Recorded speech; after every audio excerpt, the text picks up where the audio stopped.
Fun in the Sun, Part 2. Yeah, there's more parts.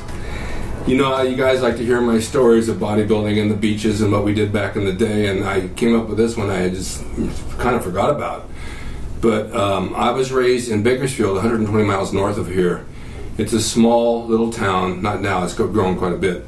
But it's desert, it's hot in the summer and it's cold in the winter. And there's no water anywhere other than the Kern River that runs through there, but it's no beaches.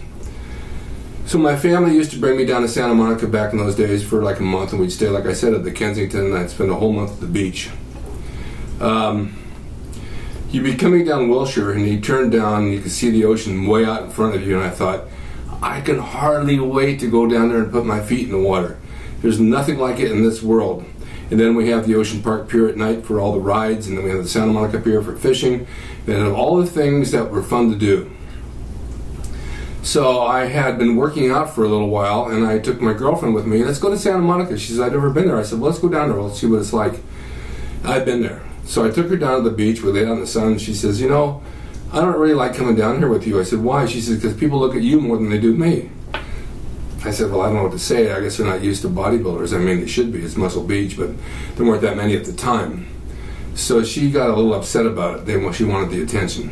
Very pretty girl, too. There's no reason why that would have happened. So we went home, and that was that. And then I went back down, and I met a girl from Texas. And the girl from Texas became my girlfriend. And I really liked her, except she lived in Texas, and I was here in California. So we spent a few weeks together with the families, her family, and all of her relatives, and we had a really nice time. We'd go down to the water, and we'd see the guys working out on Muscle Beach, and we'd walk down to the pier and go on the rides at night because they were like really cheap, and you could walk at night and there was never any crime at all. You could buy any type of pizza, snacks, anything like for $0.25, and it was a whole different lifestyle. It was just an amazing lifestyle. The weight platform was down there. You could use it if you wanted to. It was open to the public, and then you had guys like I said, Steve Reeves and Honest John Hamburgers and that type of stuff. And then next to that there was this big apartment building. It was 3 stories, I think 3 stories, and they called it Muscle House by the Sea.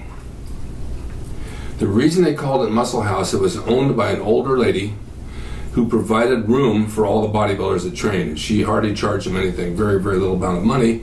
And they would live there, and she would cook all their meals so that they had a good diet of high-protein foods. And it's kind of funny because a lot of actors that were bodybuilders, for example, you may not remember Vince Edwards, but Vince Edwards played Ben Casey on TV. It was a medical show. He played a doctor for years.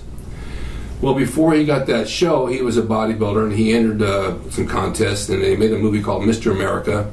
Then he made a movie called Hiawatha. He played an Indian, very well-built, muscular guy. And then he was down at the beach one day, and he says, oh my God, I have an audition for this show called Ben Casey.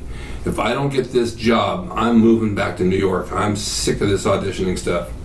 Well, he went down there, and he read for the part, and he had an attitude. You know, like I don't give a shit attitude. And that's exactly what they wanted. Somebody like that who just was his own person as a doctor and didn't take crap of anybody, and he got the role. And the role lasted, I don't know how many years, 5, 6 years. And he made it big, and he became a writer and a producer and a director. Then you had, in the gym in the valley at Vince's, you had, you had a ton of actors. Clint Eastwood worked out there. You had Cheyenne Bodie, Walker, Robert Blake, a host of actors that were on TV all the time, and that was, since it was near Universal Studios, that's the gym they went to. Sometimes they'd venture to the beach and sometimes not, but that was the gym where most of the actors trained. Richard Jekyll from the Dirty Dozen, he was a little sergeant, he trained at Gold's with us, and he had a ton of stories to tell about that. But those, the house, the apartment's still there. The Muscle House on the beach is still there, and now it's just an apartment they rent out. And it was just an interesting place because it had such a cross-section of people living around there that you would never think would be down in Muscle Beach. I used to take walks on the pier, and I'd go down and watch them fish, and it was just you could hear the water lapping against the pilings below, and you had this, just a feeling of, it was so calm and peaceful, and just a nice place to be. But Ocean Park, like I said, and I had the rides, and we took the tram down there, and we'd walk around. Every once in a while I'd see a bodybuilder, and I'd say, oh my God, look at that guy, he works out. So one day, a friend of mine and I decided to go down to Santa Monica, and we're down there by the parallel bars and the chin bars, and all of a sudden, here comes Larry Scott. Now, I've never seen Larry Scott outside of a magazine, and he'd been training for about 10 years. had a red bathing suit on. I looked at him and said, my God, look at that guy. I know who it is. It's Larry Scott. He's been training like 10 years. I can hardly wait to get my 10 years in so I can look like him. And I trained really hard because he really had a hell of a body at the time. Well, then 10 years went, and 20 years went, and 30 years went. I put my time in, and you know, I kind of forgot that I wanted to look like that. I kind of just wanted to look like myself. But the beach was a great place. It was just so inspirational to get up and smell the salt air and train, and maybe take a walk and eat something healthy and hang out down there, that I couldn't wait to move out of Bakersfield. I said, I just got to get out of this town. I want to be down where all the guys work out, not this YMCA stuck here in the middle of nowhere.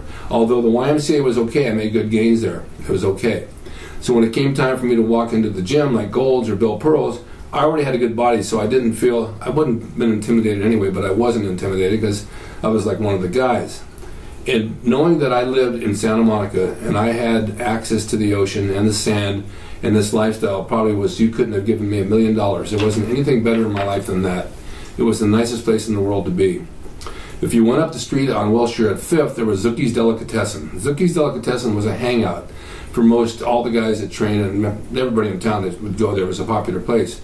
But if you went in around 10, 11 o'clock at night, you'd see a lot of Gold's Gym members. You'd see Arnold and Franco and Zane and all these other people and Draper.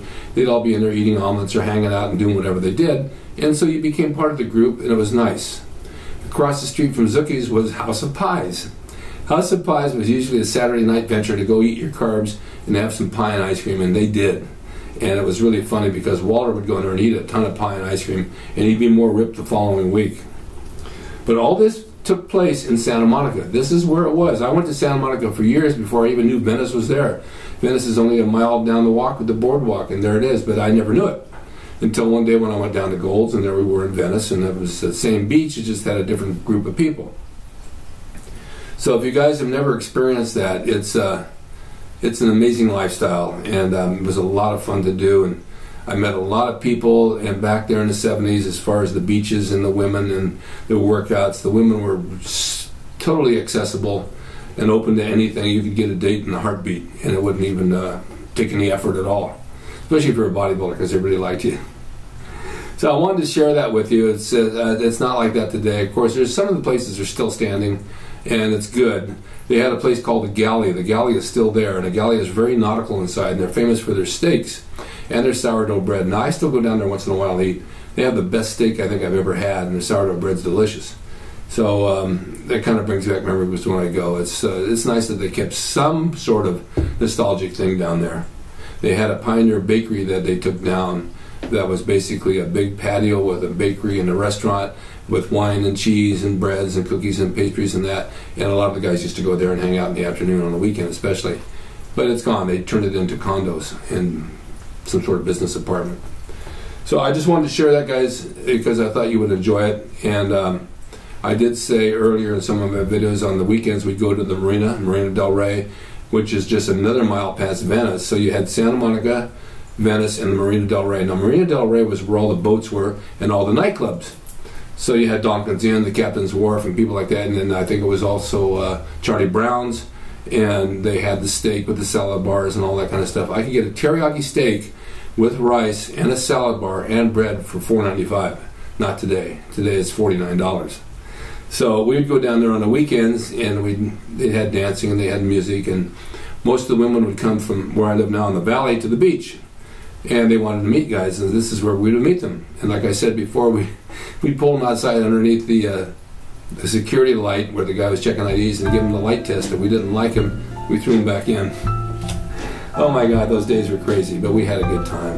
But the main thing was training, getting home in time, get some sleep, get up and go to the gym.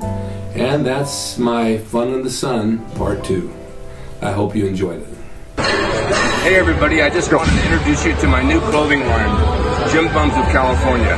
It's at YeahIWorkout.com, YIWO.com. I have this and 2 other designs plus shorts, tank tops, there's hoodies, there's all kinds of stuff. These are my designs from the 1980s that we brought back, a whole new Rick Racing collection. Go to YIWO.com, go through it, you can order direct.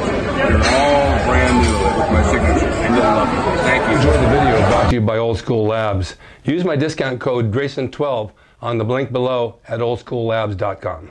Hey everyone, now you can have the Gold's Gym logo drawn by me, the artist Rick Drasin, personalized and made out to you and signed by me to frame and put on your gym wall or wherever you see fit to do so. It's a piece of bodybuilding history. It will never be duplicated again. It's the largest selling icon t-shirt logo in the world, and I'm the guy that drew it, and I will draw it for you. Just go to my website, rickdrasin.com, and order there. You can pay through PayPal, and it'll be sent out right away. And be sure to watch Rick's Corner for all the videos on bodybuilding, nutrition, fitness, pro wrestling, and anything that suits your interest as far as getting physically fit and being the best you can be from the golden era of bodybuilding.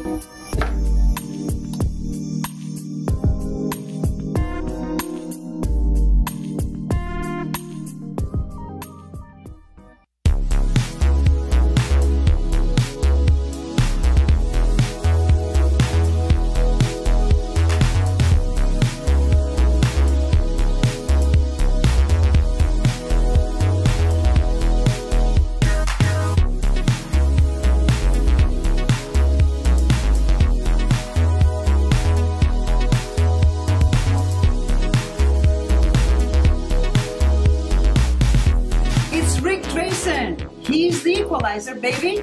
See you next time.